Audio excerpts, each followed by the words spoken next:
que é isso.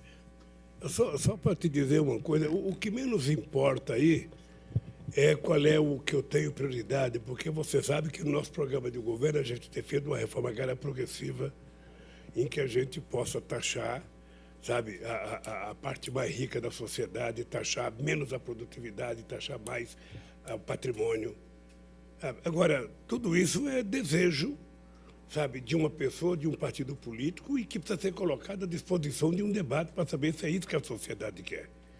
Eu acho que se nós encontrarmos, veja, se a gente conseguir desonerar cada vez mais a produção e a gente aumentar a possibilidade de onerar, sabe, o patrimônio da pessoa, a gente pode estar fazendo justiça, sabe, tanto com o produtor quanto com o consumidor.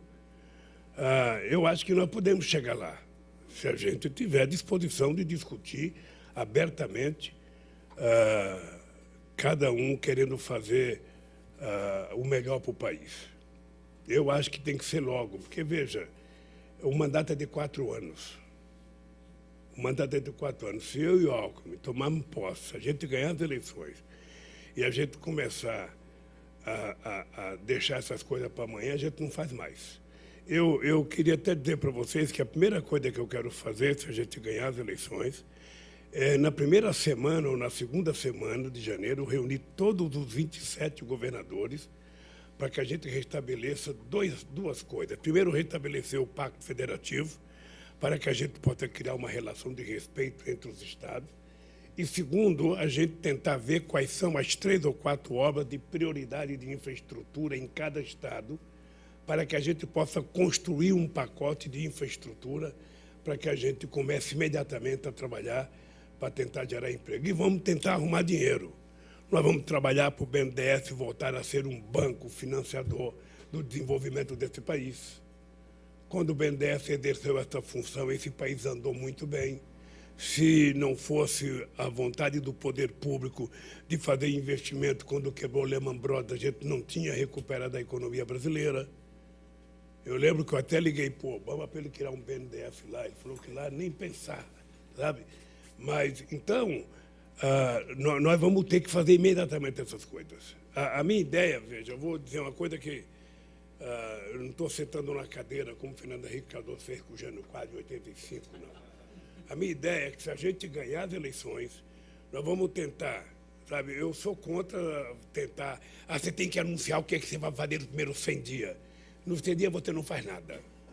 Tá? Eu quero arrumar a casa, sabe, nos primeiros dias de governo, e eu quero constituir os grupos de trabalho que eu quero que eu comece a produzir as coisas nesse país. Tá? Para ver se que a gente, com 30 ou 40 dias, você já tem proposta alguma para você começar. Você não pode nem negociar com o Congresso ainda, porque ele só vai tomar posse, sabe, em fevereiro. E Deus queira que vocês, pelo amor de Deus, cada um de vocês tem um voto, a mulher de vocês tem um voto, o filho tem um voto, pelo amor de Deus, melhore o nível da nossa bancada. Pelo amor de Deus, gente. Não é possível que a gente tenha o Congresso que a gente tem hoje. O velho Ulisses Guimarães dizia, Lula, toda vez que a imprensa bate que é preciso mudar, a mudança vem sempre para pior. Então, gente, sabe que às vezes eu fico chateado porque eu não vejo indignação da sociedade contra o orçamento secreto. Eu não vejo indignação. É a coisa mais bárbara que eu já vi acontecer. É você ter um relator do Congresso que determina quantos bilhões vai para quem e o presidente não toma mais conta do orçamento. Então, nós não temos muito tempo a perder. Como essa questão de política tributária já permeou meu governo durante 8 anos, sabe? Até queria fazer justiça aqui a um companheiro que não está aqui, ao Guido Mantega, porque o Guido Mantega foi um companheiro que teve um papel muito importante no processo de desoneração da folha de pagamento de 56 setores da economia brasileira. Uma das coisas que hoje o Guido paga o preço de ter errado é que entre 2011 e 2015 foi desonerado 540 bilhões de reais, sabe, em nome de isenção fiscal e desoneração. Eu acho que isso fez com que a economia brasileira não parasse de crescer, fez com que a gente chegasse em 2014 com desemprego com apenas 4,3% de desemprego, que foi o menor desemprego na história desse país. Tá? Mas eu só quero que você saiba o seguinte: o meu sonho de fazer uma reforma tributária é porque eu ouço isso, sabe quando? Desde quando eu comecei no sindicato em 1969. Não tem um debate com qualquer empresário que a questão da reforma tributária não... Do lado dos empresários dizendo que é preciso, está muito caro, está muito custo, se cobra muito. Do outro lado, quando a gente faz reunião com o sindicalista, é porque o rico paga pouco, o rico paga pouco, o rico paga pouco. Então, pelo amor de Deus, vamos sentar o rico e os outros que ganham menos para saber como é que a gente vai fazer essa política tributária no Brasil. Sabe, eu estou convencido que tem que ser imediatamente, logo depois da posse, a gente tem que colocar esse assunto na mesa para discutir. E, se Deus quiser, eu espero que a Fiesp esteja presente numa comissão que nós vamos criar, envolvendo os sindicalistas, envolvendo empresários, para a gente poder construir um projeto e tornar ele público antes de mandar para o Congresso Nacional.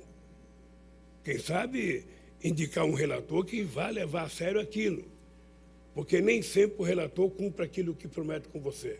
Eu vou lhe contar uma pequena história. Em 2006, quando nós fizemos da regulação do petróleo, do pré-sal, eu chamei, Temer era presidente da Câmara, Vacarez era líder do governo, e eles queriam indicar o Henrique Eduardo Alves, do Rio Grande do Norte, para ser o relator. E eu estava com a proposta da medida provisória. E na minha frente, o Henrique Eduardo Alves concordou que ele ia votar exatamente aquilo que estava na medida provisória. Com base nisso, e com o aval do Temer e com o aval do Vacareza, eu dei a relatoria para o Henrique Eduardo Alves. No dia seguinte, o Ípice Pinheiro, do Rio Grande do Sul, dá uma declaração que tem que distribuir o rótulo do petróleo para quase 6 mil municípios no Brasil, que não tinha que ficar no Rio de Janeiro, na Bahia, em São Paulo. O que o relator fez? Jogou o meu relatório fora e votou no relatório do Ípice, para dar petróleo para todos os 6 mil municípios, para dar o rótulo para os 6 mil prefeitos do Brasil. Ou seja, não era possível, nós tivemos que vetar. Então, essa coisa da Câmara, nós vamos precisar da ajuda de vocês, porque a grande tarefa que o Alckmin e eu vamos ter é que nós vamos ter que conviver com o Congresso Nacional. Se ele não melhorar, nós vamos ter que conviver com esse. E vamos ter que conversar. E vamos ter que acordar. Porque senão a gente não consegue mudar as coisas nesse país.